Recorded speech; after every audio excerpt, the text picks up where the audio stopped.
Azarath, Metriel, and Zinthos!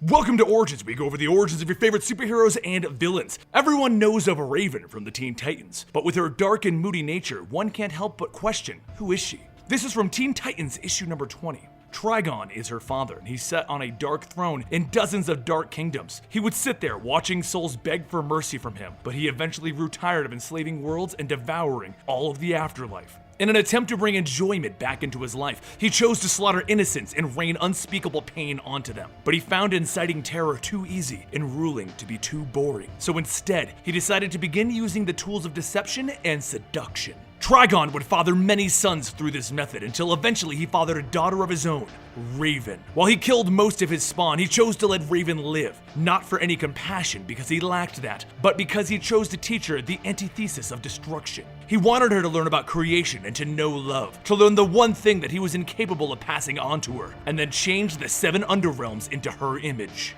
He had dark and evil plans, but her mother ran off with her, leaving Trigon wanting.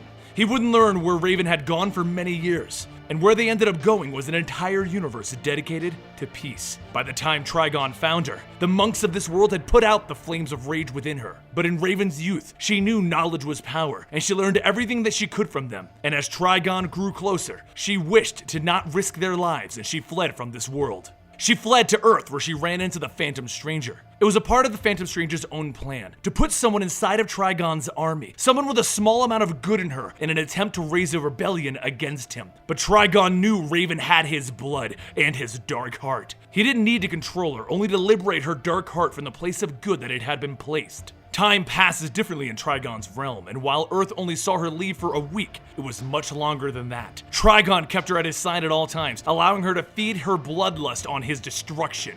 But, as it did with Trigon, the death and destruction of whole worlds began to bore Raven. So he made her the queen of the Underrealm in an attempt to begin facilitating his original plans. She took her seat, and she longed for more. She knew that Trigon intended for her to rule Earth, but she did not want to do it alone. She wanted companions, be it lovers or peers. So she appeared in front of the Teen Titans to enact her own plans. And that is the story of Raven in the New 52. We're going to be going through most of the Teen Titan origins and eventually lead to the Teen Titan stories, hopefully. But we need you guys to let us know if you want the Teen Titan stories. Give this video a like, and when we finish up with the origins, we'll be moving towards those. I'm Benny the Comicstorian, and I'll see you next time right here.